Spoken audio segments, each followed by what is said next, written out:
Hey everybody, and welcome to the weekly Scopes from the 24th to the 30th of March.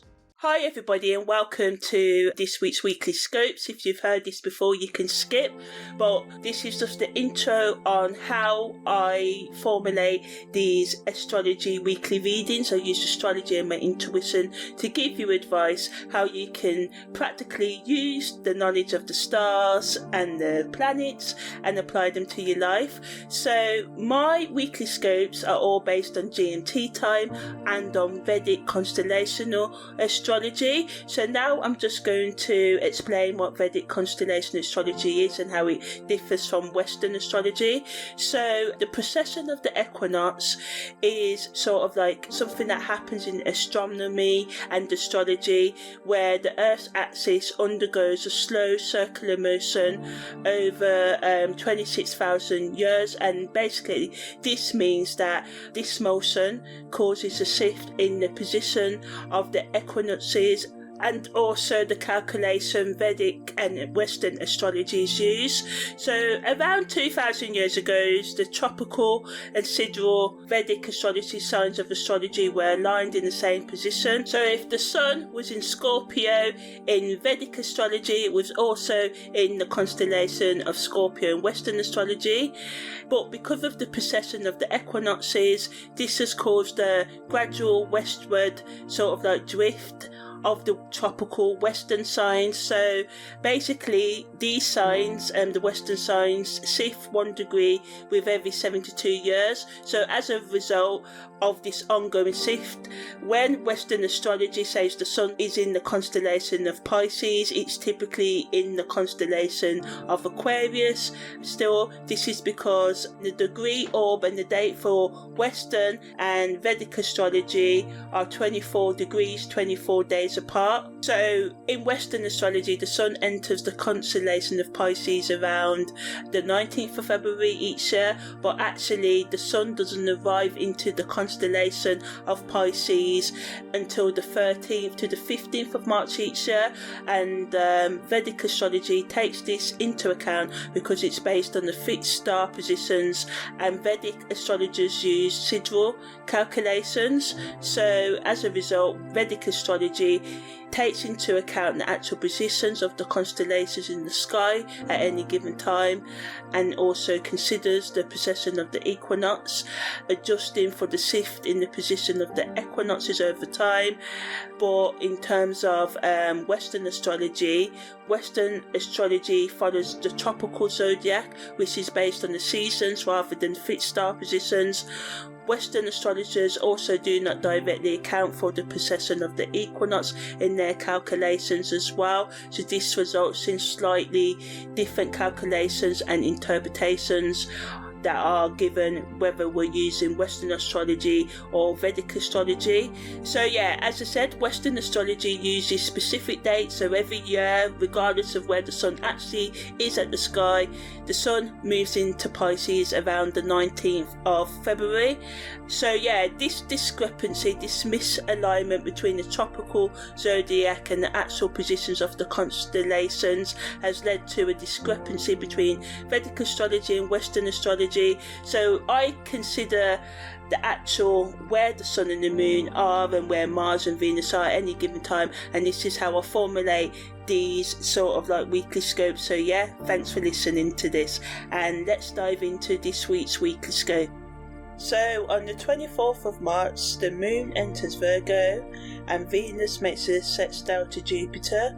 So the moon in Virgo can make us more practical, so good for us to organise our life, focus on plans and jobs and tasks that require our attention to detail. It's a great energy for all analytical, sort of scientific work and problem solving, and also taking time out to look after our personal hygiene and health, and just our sort of like psychological and emotional health as well. And as I said, it's good for planning and changing our routines as well. But negatively, it can make us too critical of ourselves and others. We can overanalyze situations, overthink, and worry too much and have a need for perfectionism. So the best use of this energy is to do things that require our attention to detail, but also to try and rather than being critical to people or yourself, use it on healthy suggestions and taking the positive, like okay, you need to get healthier, so instead of telling someone like they may be overweight or fat or something like that, you could suggest, oh, you know, maybe we could take this spin class or this yoga class together, or start going walks together. So just thinking about the way that we say things to people. And Venus's sextile to Jupiter helps us to be optimistic in our relationships and just have a general sense of togetherness and abundance, and explore new ideas as well. And it's a great energy for all sorts of manifestation work, especially when it comes to our creativity. So, you know, you could write a good poem, continue or finish a writing project, great for editing and, you know, writing music and all that sort of thing as well. It allows us to really connect with others as well. But negatively, we can have unrealistic expectations, overindulge in drugs, overspending, alcohol and other intoxicating substances or experiences, so just watch out for that as well. So we have to ask the right questions, don't ignore red flags and try not to run from your problems, rather try and face it even though it can be scary. I'm all for open and honest communication, but sometimes you can be scared to have a face-to-face conversation, so I don't like ending relationships in texts and stuff like that. But maybe you may think, oh, I can't talk to someone face to face, but maybe send them a voice note or something like that, taking alternative actions to solve our problems rather than ignoring them completely. So in some cases, something is better than nothing. So this energy wants us to connect with our inner desires and values, engage in self-reflection, think about the ways we treat ourselves and others, be more open to solving problems in our relationships in a healthy way, and embrace a loving attitude for ourselves and others, being more open-minded and just, you know, bringing a sense of lightness and openness and having a more hopeful outlook on life and in your ability to overcome your problems. And just spend time, you know, working on your self-esteem, self-image and worth and confidence, and just be more open to opportunities that allow you to take more risks.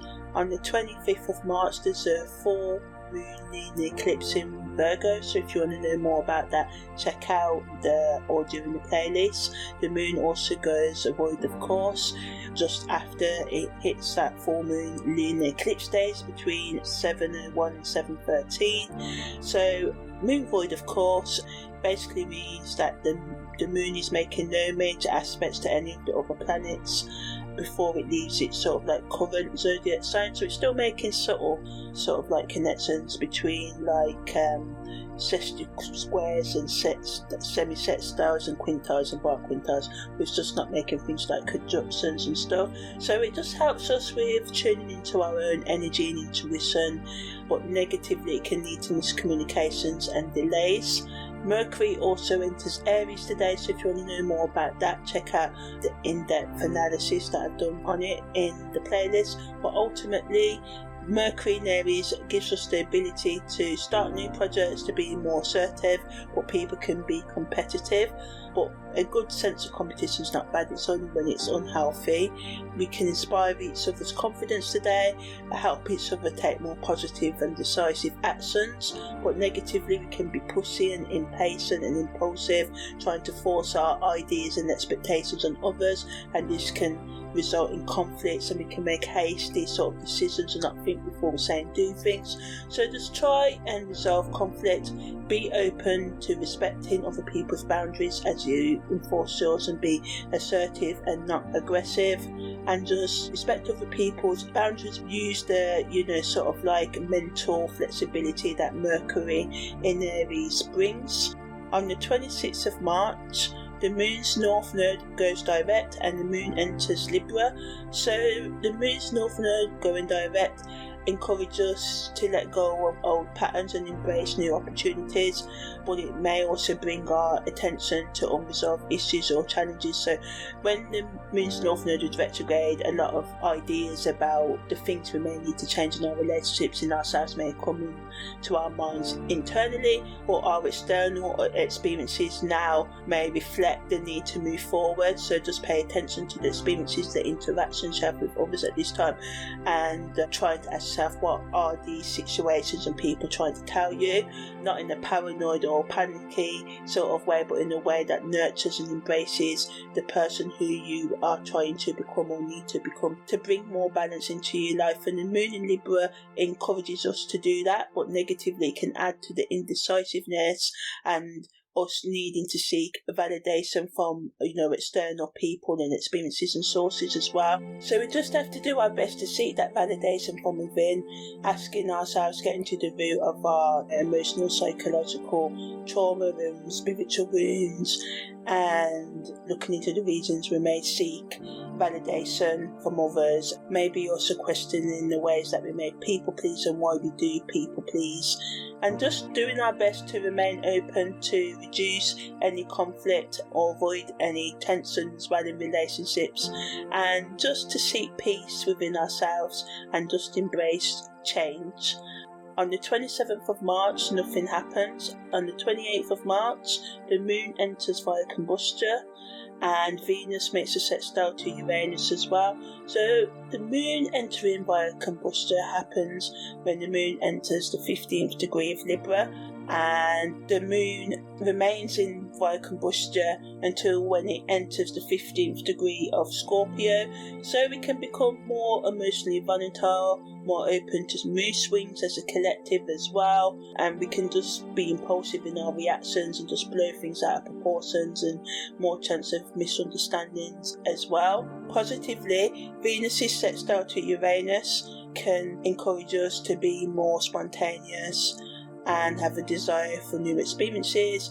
It can also help us do shadow work and inner work, looking at our emotional baggage and the deep causes of our negative reactions, fear of abandonment or rejection. Not saying the negative, but just negative reactions, like how we respond to people if certain wounds are triggered, looking into how we can understand and heal and manage our wounds. It supports us in sort of like becoming more passionate in our relationships as well. So good to start new relationships, or we can net that spark within existing relationships. We can bring different ways of love making, date nights and stuff. It promotes us being more creative and original in our self-expression or relationships as well. Negatively, it can make us more unstable and wanting more freedom and independence. So this can sort of get in the way of commitment and stability, which can cause problems in relationships because we can just want more personal space. So we just have to be mindful of just making sure we speak our truths and ask for time out in openly rather than being subversive around it and avoiding it, because this can damage relationships in a way that may be hard to come back from. So this energy wants us to bring more freedom into our relationships and self-expression, being open to expressing ourselves more authentically without fear of judgment or restriction, building self-awareness and having respect for our own needs and the needs of those around us as well, managing the restlessness and excitement by being focused on how we use this Uranus-Venus sextile. Although, some of us may be a bit scared because some of us may welcome the excitement, but some of us may feel overwhelmed and unsettled by the changeability that can be in the air at the moment as well. So it's just important to make sure that we don't make impulsive decisions. We don't just do things for attention for the sake of it because we're bored, especially when it comes to overspending and overindulging in food and drugs and alcohol and other intoxicating substances and activities as well.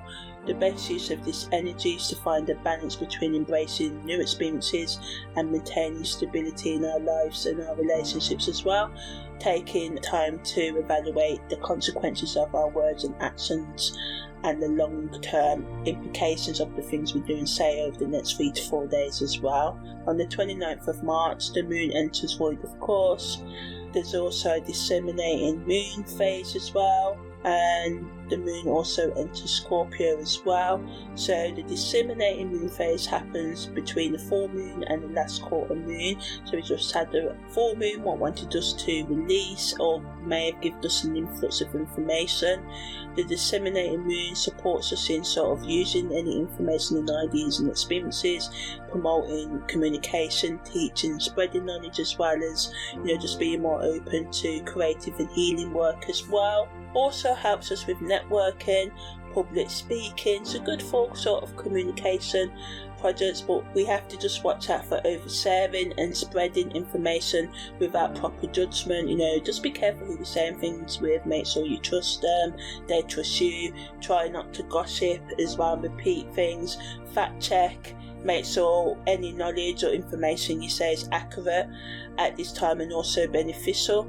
Try not to just, waste it in idle gossip, and try not to overwhelm yourself also with taking on too much commitments and responsibilities, as well as this can just add to your feeling anxious or depressed, or you just feeling emotionally, psychologically or spiritually drained. Also, the moon in Scorpio supports us in being open to deep and intensive emotions, as well as being self-reflective and working through unresolved issues and digging deep into our psychology and being open to healing on each other's as well. It's a great energy for research, investigation and uncovering hidden truths, and it allows us to be more open, honest and just willing to, go there with others, and just to be more open to feeling, even if you typically run away from your feelings as well. So yeah, on the 30th of March, the moon leaves fire combustion, and also the moon enters void of course as well. So when the moon's leaving fire combustion, it just helps us to maybe not be as moody as maybe we were. It helps us to find more balance in our relationships and brings more calm, and helps us to stay grounded and find stability from within ourselves rather than depending on other people. It also allows us to logically or rationally address, work through, discuss lingering conflicts or misunderstandings with others and find peaceful resolutions, so this is always good. So yeah, that's the end of the weekly scopes for the 24th to the 30th of March.